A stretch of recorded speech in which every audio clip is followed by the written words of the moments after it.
Incendiaries, Miss Vetra. I've never heard of antimatter being used as such. Well, it's never been generated in significant quantities before. It's a way of studying the origins of the universe, to try to isolate what some people call the God particle. But there are implications for energy research. God particle? What we call it isn't important. It's what gives all matter mass, the thing without which we could not exist. You're talking about the moment of creation. Yes. In Angels and Demons, the assassin steals a small quantity of highly volatile antimatter from the laboratory at CERN in order to trigger the destruction of the Vatican and the entire hierarchy of the Roman Catholic Church. But why antimatter?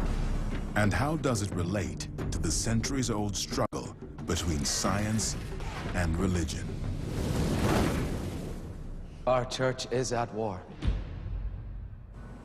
In Switzerland, at the European Organization for Nuclear Research, known as CERN, the laboratory's most ambitious experiment involves the Large Hadron Collider, a 17-mile-long device that allows scientists to create high-speed antimatter collisions.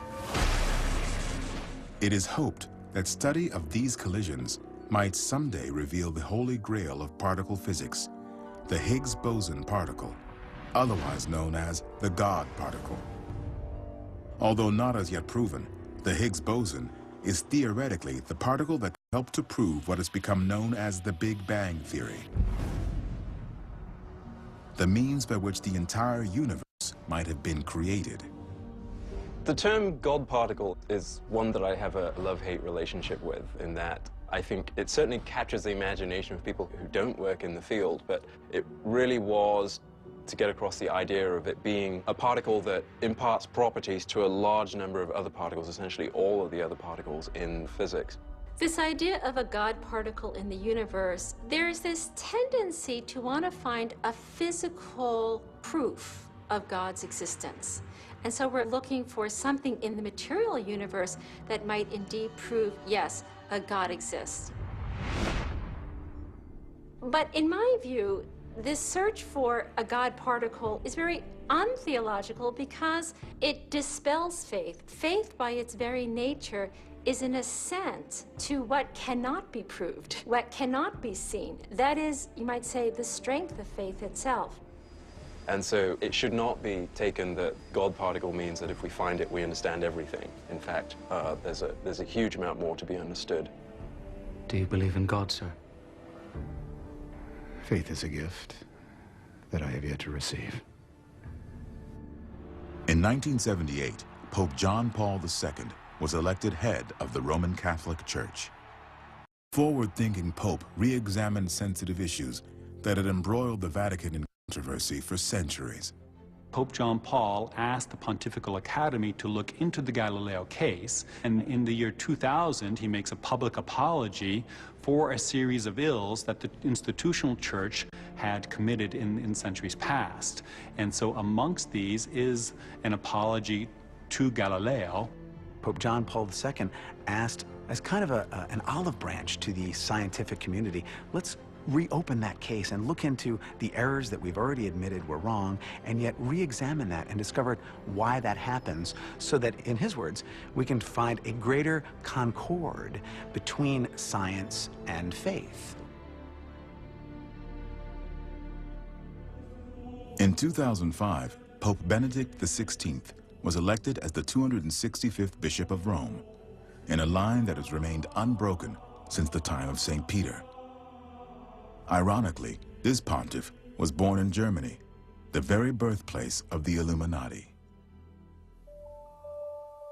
Certainly today, I think you see a Vatican that is much more willing to consider the changes in the new technology and try to incorporate that into their worldview.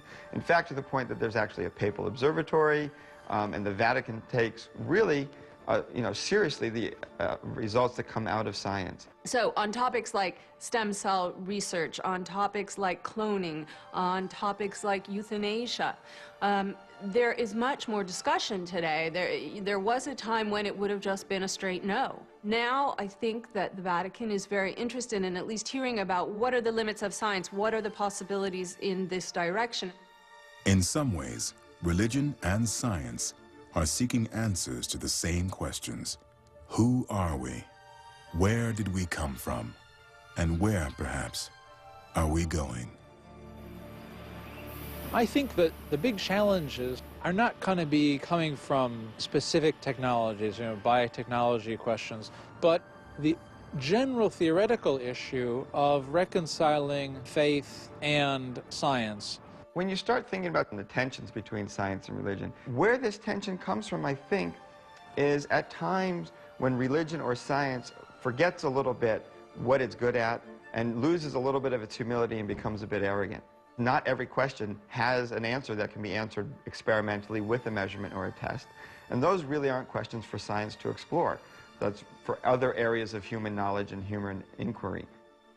Thomas Aquinas said it is both faith and reason. It's the confluence of those two that allows us knowledge of truth and really getting to know God. He said that they don't compete and they will never conflict, he said. That we need both science and faith and reason together. Science and religion are not enemies.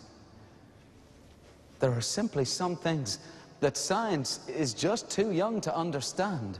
So the church pleads, stop. Slow down. Think, wait.